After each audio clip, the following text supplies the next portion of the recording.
Well, let's start with Meghan and Harry because they've been snubbed by their family. And not even the good part of the family, not the main part of the family, you know, the Wills and the Kates of the world. Sorry, William and Catherine's. Be careful. Be careful. The people, they hate me calling her Kate. Because she is our lovely Princess Catherine, and she always will be. And by the way, soon Queen Catherine. Well, not soon, but at some point she'll be slow down. Queen. Careful.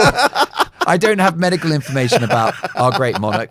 God bless Charles, and long may he reign. But when he passes, we will have King William and Queen Catherine, at which point, by the way, Meghan Markle's head is going to explode.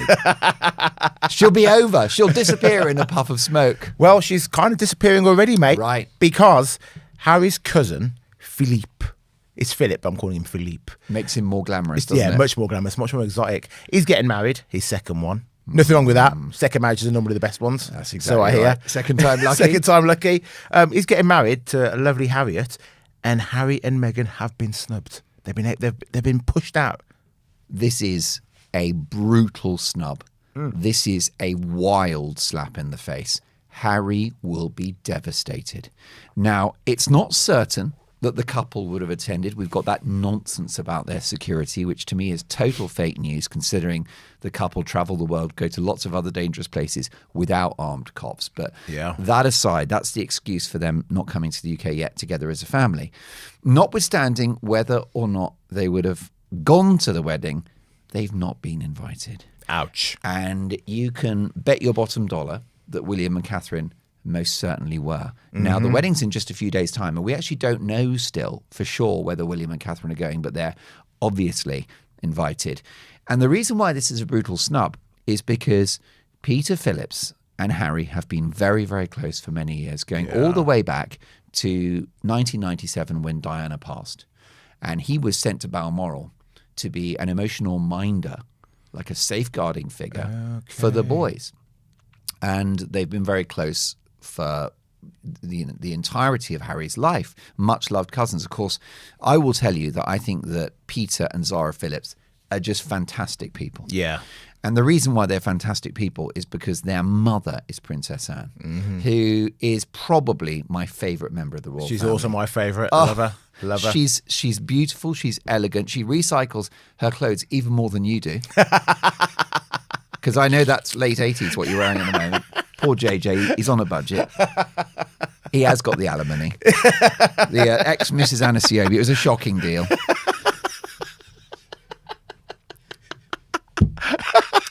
But here we are. So Anne, who I'm such a fan of, and she's the hardest working royal, as we know. This woman, this wonderful lady, has the accident with the horse. She's back at work within days. And by the way, it's my understanding she was much more seriously injured from that altercation with the horse than was reported.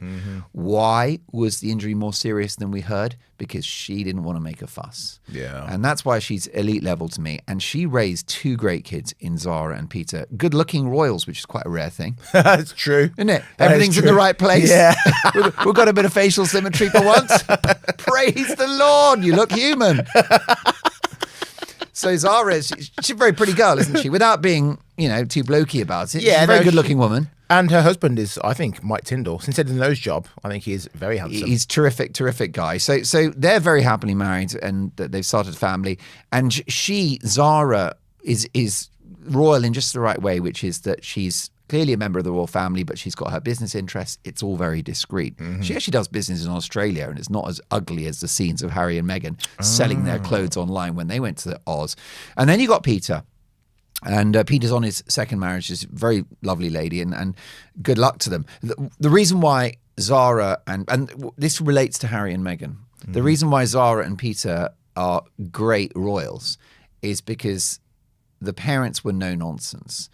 And Anne meant it when she said she wanted Peter and Zara to have a normal childhood and wanted them to be private citizens. Yes, they've got their royal responsibilities. They can't just go to a nightclub and get drunk and disgrace themselves, but they should be relatively free. How does she do that? They were not prince and princess, which was a very bold move all those years ago. That was almost unprecedented. So they turned out great, and Peter's just a great guy and a regular guy, and yet everything he's done for Harry all those years, supporting him, being best friends, having beers together. They were drinking buddies. Obviously a huge amount in common. And Peter has dumped Harry. It's the ultimate cancellation because it's a royal cancellation. It is a royal snub. It's mind-boggling that Harry wasn't invited. Now, before we came on air, we said the Sussexes have been, snubbed. And it's absolutely true. They are husband and wife. But it's Harry who will be feeling this most keenly. Yeah. And what does it mean for Harry's relationship with the royal family? Because Peter is very close to William, and they're all in England, and they're all royals, and it's very much Team Wales versus Team Sussex. And Team Sussex, I've got to tell you, is an increasingly lonely place. Who is in Team Sussex? It's Harry and Meghan, and probably a couple of hangers-on like Daniel Martin, Meghan's makeup artist from Suits, and a couple of other Z-listers. That's it. Because on the Mark Dolan show this weekend, I reported the shocking development that the Obamas, the Clooneys, Oprah Winfrey, they've all gone completely cold on Harry and Meghan. Why? Because I think the couple are seen as toxic. They're actually, it's bad for your brand if you hang out with them. And perhaps Peter has made a judgment that if Harry turned up with his miserable demeanor, it's nice to be at this wedding, but have I told you about my terrible life in a mansion in California? Yeah. So, and it seems that Peter Phillips has made a judgment that actually, if you invite Harry and Meghan, that it's going to be about Harry. It's going to be the Harry show, which it always is. So I think they made the right decision, but it's a big setback because it reminds all of us just how toxic the Sussex brand is, and that this couple want to have a special day, don't want it polluted by the Duke and Duchess's double standards. And the other reason, or what it also tells us, is that Harry is continuing to remain estranged from his own family. But the only other people who've not been invited, because I'm told it's even King Charles. Well, I'm going. They've even invited the Dolan. I've already seen the bridesmaids. They look like really good people. They've all got correct symmetry as well. Not one. There's one of them. It hasn't worked out. She's a good person. The only people who haven't been invited, apart from Harry and Meghan, is Fergie and Andrew. Now, what does that say that they're put in the same category as Harry and Meghan? It's also my understanding, and your head's going to fall off when I tell you this, there was a conversation about whether Andrew and Sarah Ferguson would attend. Really? And whether or not they will be. Now, clearly, it was quite a short conversation.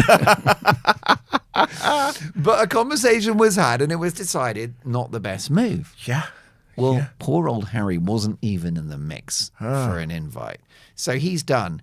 And Diana, God bless her, may God rest her soul, what would she make of all of this? That Peter Phillips was there for William and Harry in their time of need, 1997, all the things they shared together. Don't forget that Peter was at Harry and Meghan's wedding. Harry went to Zara's wedding, Mike Tyndall, 2011.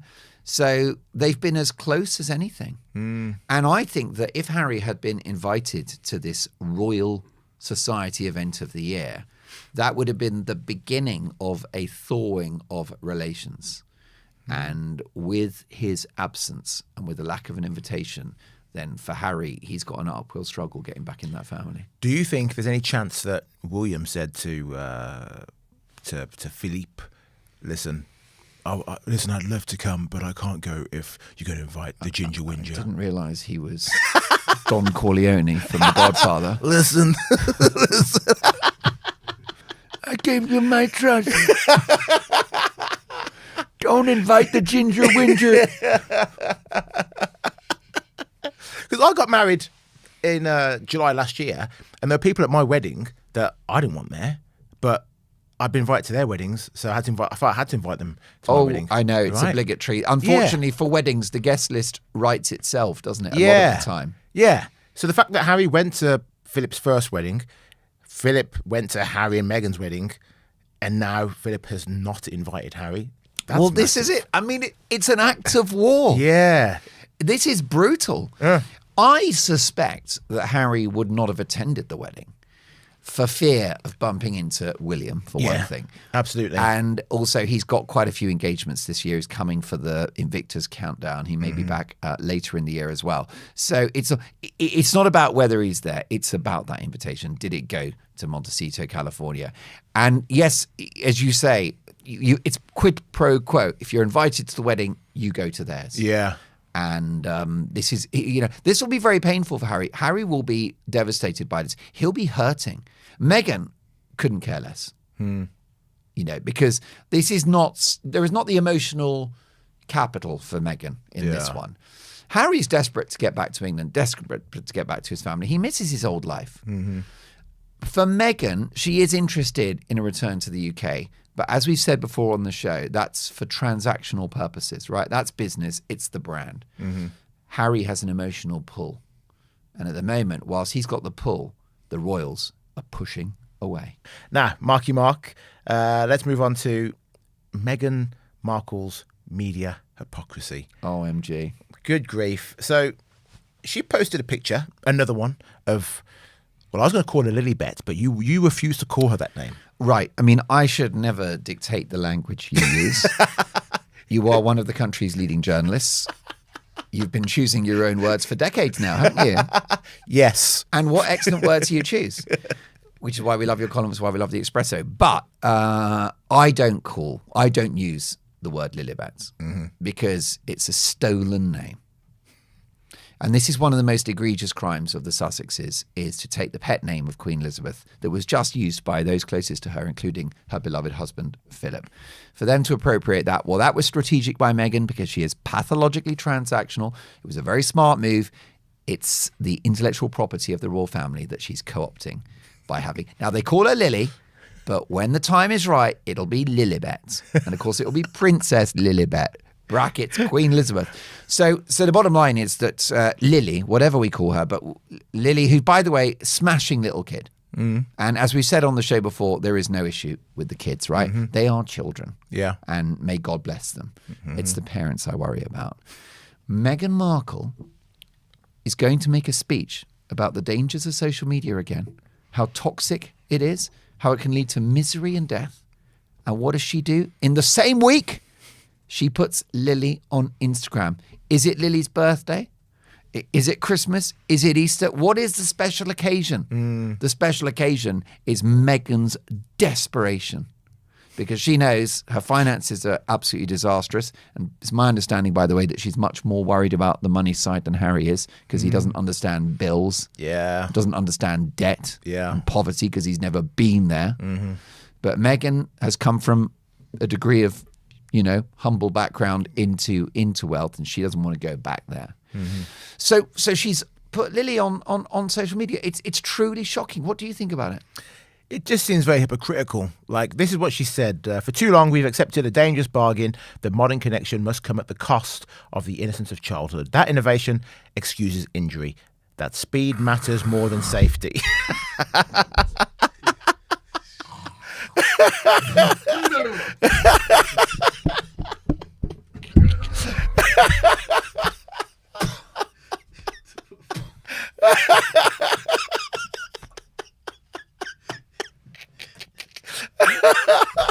Medic!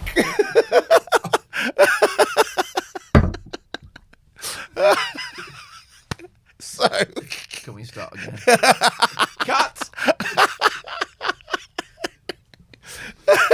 So for her to say that, and then be, after she's posting pictures of a kid online, it doesn't make any sense, does it? It does sound very hypocritical. And I like to defend and be balanced with Meghan. And you're really fair about Meghan. I am fair and you about haven't her. got it in for her at all. I have not. But that's in fact, I think she could be Mrs. Anasiobi number 3. no chance. When things don't work out with the lovely incumbent. There is literally zero chance. Zero. For her, not for me. I'm not interested. Marky Mark. Depends how much the Daily Espresso pay you. Not enough. Because if it's a few million a year, Meghan will be all over you like a rash. Wait, are you getting paid for this? I mean, too much. I can't lie. Have you not seen the BMW outside? So yeah, no, you're right. I mean, we've both got kids, haven't we? We have. And we're both broadcasters and we're in the media. Have you plastered images of your offspring online? No, but I haven't. What I also haven't done is I haven't plastered images of my kid online and then said it's bad to put your kid online and online is dangerous and yada yada yada. Right. Yada. That's mad. Well, this is it. And that's why I don't think that when Meghan does the benevolent stuff, the charity stuff, the philanthropist stuff, I don't think she means it. Because if she meant it, she would do as she says.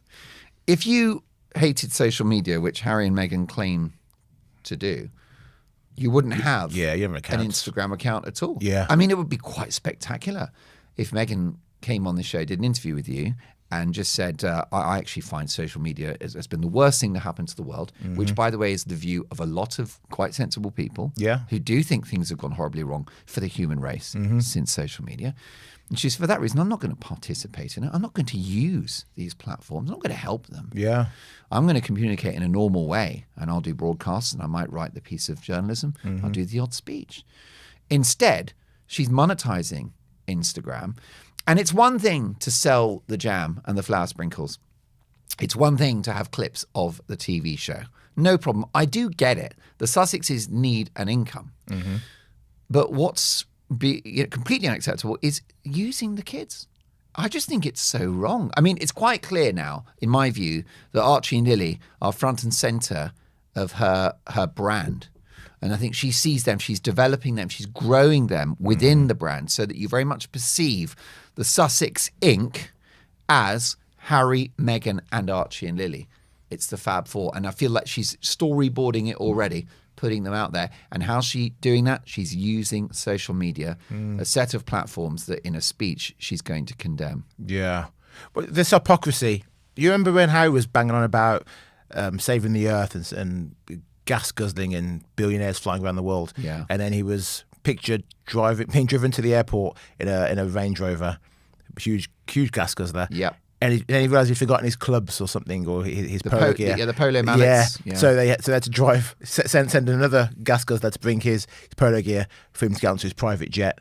The hypocrisy with these two seems to just continue. Yes, and I've got to say it sticks in the craw for me when Harry and Meghan are presented to the world as a global ambassador, as benevolent figures. They're out for themselves, and it's my view that the charitable stuff... Now, I'm not going to attack the principle of Invictus because the people that participate are total heroes. They've been heroes in the battlefield, and now they're heroes in the sporting arena. They've rebuilt their lives and sometimes their bodies to compete at the highest level. Bravo. Any of the charities they're involved in, fine.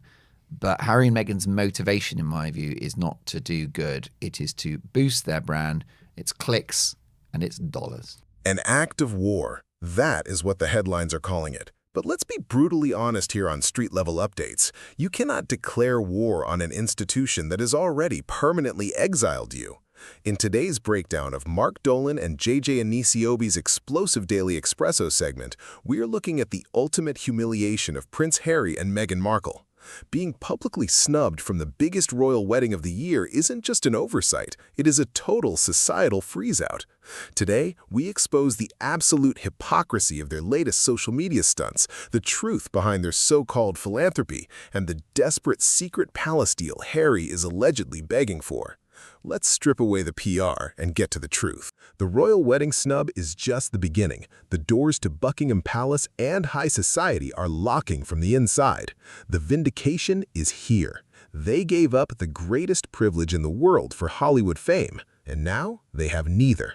But I want to hear from you. Is Harry actually trying to negotiate a secret return, or is the door permanently slammed shut? Drop your unfiltered thoughts in the comments. Keep it locked right here on Street Level Updates. Hit subscribe, and I'll see you in the next breakdown.